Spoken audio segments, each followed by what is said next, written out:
था, मैं दवाई देने के लिए तैयार था, डॉक्टर देने के लिए तैयार था, टीम भेजने के लिए तैयार था। कोरोना में हम लोगों ने सेंट्रल टीम भेजी कि नहीं भेजी? क्या कहा?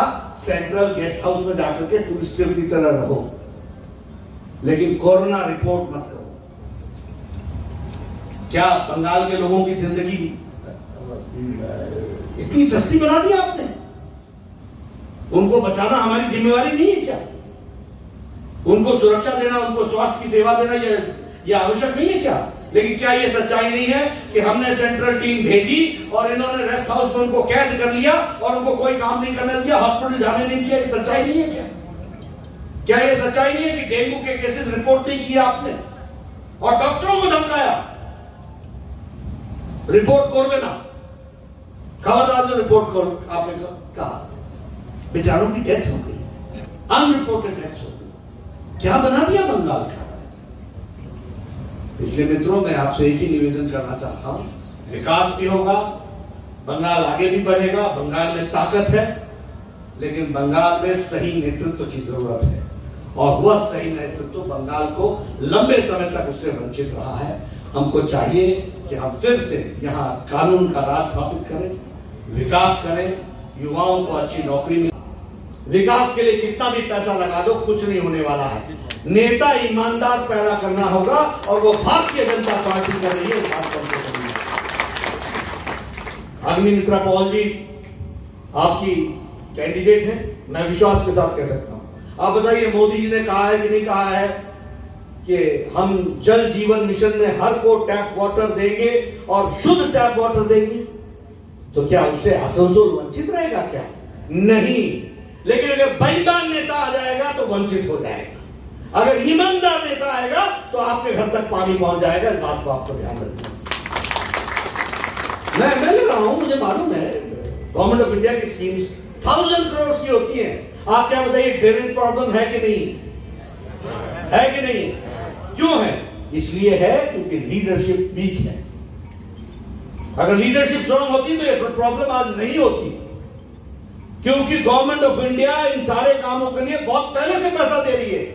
मेक द प्रोजेक्ट, लेकिन कॉट मनी तो क्या करेगी? ये तो कट कर देता है सारी चीज।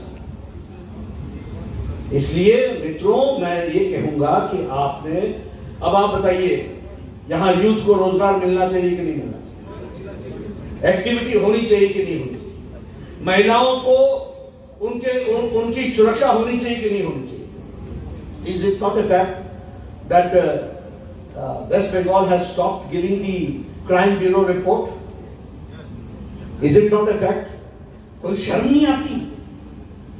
Maximum number of domestic violence has increased by 35% in Bengal. Maximum number of acid attacks are in Bengal. Maximum number of human trafficking is in Bengal. Maximum number of unreported cases of male atrocities in Bengal. Maximum schedule caste commission ने कहा है कि सबसे ज्यादा atrocities हरिजन दलित भाइयों पर होती है और अनरिपोर्टेड होती है, रिपोर्ट नहीं की जाती है। बंगाल के बारे में रिपोर्ट नहीं। क्या ऐसी सरकार हम चाहते हैं? और ये सब करने के बाद गुस्सा आता है, दीदी को गुस्सा आता है। काहे का गुस्सा आता है? गुस्सा तो बंगाल की जनता को आना चाहिए।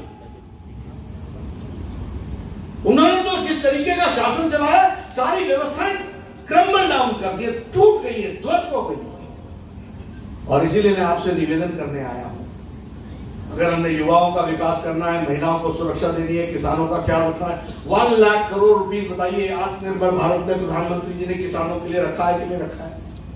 जिसका फैसला किसान करेगा, उसने वेयर हाउस बनाना है, उसने कोल्ड स्टोरेज बनाना है, उसने रोड बनानी है, उसने मंडी बनानी है, उसने मार्केट इंटरवेंशन स्कीम बनानी है, सब उसके ऊपर छोड़ा है। इससे ज्यादा रिफॉर्म्स आ सकता है क्या? अब तो इसका लाभ उठाना है कि नहीं उठाना है? कि इसके बीच में टीएमसी के कार्यकर्ता खड़े करने हैं, कमीशन, सिंडिकेट? अगर नहीं करने हैं तो बंगाल को यह मौका है। देश का नेतृत्व प्रधानमंत्री मोदी जी के पास है, उनका आशीर्वाद बंगाल पर सदा सदा बना हुआ है, यह ध्यान में रखना चाहिए। और इसलिए बंगाल में हमको नेतृत्व परिवर्तन करके कमल खिलाने की जरूरत है, अग्निमित्रा पॉल जी को लाने की जरूरत है।